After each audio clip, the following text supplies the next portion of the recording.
দরজায় কড়া নাড়ছে ত্রয়োদশ জাতীয় সংসদ নির্বাচন। 5ই আগস্টের ঐতিহাসিক গণ অভ্যুত্থানের পর বাংলাদেশ এখন এক নতুন ভোটের অপেক্ষায়। কিন্তু এই নতুন বাংলাদেশের রাজনীতির সমীকরণ কি আগের মতো আছে? মোটেও না। সবাই ভাবছে লড়াই হবে আওয়ামী লীগবিহীন এক নতুন মাঠে, কিন্তু পর্দার আড়ালে শুরু হয়েছে এক ভয়াবহ মানসিক যুদ্ধ। একদিকে সুশৃঙ্খল এবং বর্তমানে দেশের জনপ্রিয়তার তুঙ্গে থাকা দল জামায়াতে ইসলামী, আর অন্যদিকে মাঠের দখল ধরে রাখতে মরিয়া বিএনপি। কিন্তু হঠাৎ করেই কেন তারেক রহমানের মাথা গরম হয়ে গেল? কেন জামায়াতের উপর একের পর এক দায় চাপানো হচ্ছে?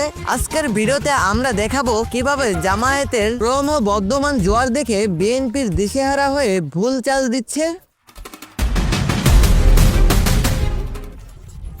জুলাই বিপ্লবের পর রাজপথের চিত্রটা দেখুন। ত্রাণ কার্যক্রম থেকে শুরু করে বিশৃঙ্খলা রক্ষা, সবখানে জামায়াতে যে নৈপুণ্য দেখিয়েছে তাতে সাধারণ মানুষের মনে এক বিশাল জায়গা করে নিয়েছে তারা।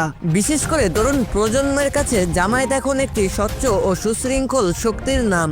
বিশ্লেষকরা মনে করছেন বর্তমান প্রেক্ষাপটে জামায়াতই এখন দেশের একক বৃহত্তম রাজনৈতিক শক্তিতে পরিণত হয়েছে। তারেক রহমান দেশে ফেরার পর যখন দেখলেন বিএনপি দীর্ঘ 17 বছর লড়াই করলেও জনমত এখন দ্রুত জামায়াতের দিকে ঝুঁকছেন, তখনই শুরু হলো অস্থিরতা। তিনি বুঝতে পারছেন সুষ্ঠু নির্বাচন হলে জামায়াতকে ঠেকানো প্রায় অসম্ভব হয়ে পড়বে। আর এই ভয় থেকেই শুরু হয়েছে জামায়াতকে বিতর্কিত করার নোংরা খেলা। সম্প্রতি আপনারা লক্ষ্য করছেন জামায়াতের বিভিন্ন নেতার আইডি হ্যাক হওয়া বা বিভ্রান্ত পোস্ট আসার খবর। আপনারা কি মনে করেন এটা এমনি এমনি হচ্ছে? মোটেও না। আসল সত্যটা জানুন। বিএনপি যখন দেখেছে মাঠের রাজনীতিতে তারা জামায়াতের সাথে পেরে উঠছে না, তখন তারা ডিজিটাল প্ল্যাটফর্মকে ঢাল হিসেবে ব্যবহার করছে। জামায়াতের আইডিতে এমন কিছু ঢুকিয়ে দেওয়া হচ্ছে যা দিয়ে তাদের জনবিচ্ছিন্ন করা যায়। যখনই জামায়াতের প্রতিবাদ করছে তখন সেটাকে ধামাচাপা দিয়ে নানা গল্প সাজানো হচ্ছে। জামায়াতের জনপ্রিয়তায় ঈর্ষান্বিত হয়ে তাদের ডিজিটাল প্ল্যাটফর্মে দুর্বল করার এই চেষ্টা মূলত তারেক রহমানের সেই পুরনো কৌশলেরই অংশ, যাতে প্রতিদ্বন্দ্বীকে শুরুতেই ঘায়েল করা যায়। বিগত কয়েক মাসে দেশের বিভিন্ন জায়গায় দখলদারিত্ব, চাঁদাবাজি বা বিশৃঙ্খলার যেসব খবর এসেছে সেখানে কিন্তু ঘুরে ফিরে বিএনপির লোকজনের নামই আসছে। কিন্তু তারেক রহমান এবং বিএনপির হাইকমান্ড খুব চতুরতার সাথে এই দায়গুলো জামায়াতের উপর চাপানোর চেষ্টা করছে। তারা চাচ্ছে নিজেদের ইমেজ পরিষ্কার রাখতে আর জামায়াতকে ভিলেন বানাতে। জুলাই আন্দোলনের পর থেকে জামায়াত যে আলাদা পথে হাঁটছে এবং বিএনপির লেজুর ভিত্তি ছেড়ে দিয়েছে, এটা বিএনপি হজম করতে পারছে না।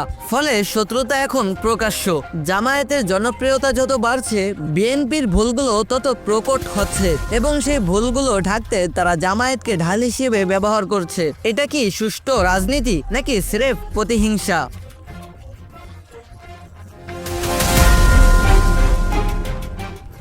সুপ্রিয় দর্শক, ত্রয়োদশ নির্বাচন হবে বাংলাদেশের ভাগ্য বদলের নির্বাচন। সেখানে মানুষ কোনো প্রোপাগন্ডা দেখে ভোট দেবে না, ভোট দেবে রাজপথের কাজ দেখে। তারেক রহমানের এই দায় চাপানোর রাজনীতি আর জামায়াতের বিরুদ্ধে অপপ্রচার কি সফল হবে, নাকি জামায়াত তাদের এই বিশাল জনপ্রিয়তা নিয়ে আগামীতে দেশের নেতৃত্ব দেবে? আপনার কি মনে হয়, বিএনপি কি সত্যি জামায়াতকে ভয় পাচ্ছে? কমেন্ট বক্সে আপনার মতামত জানান।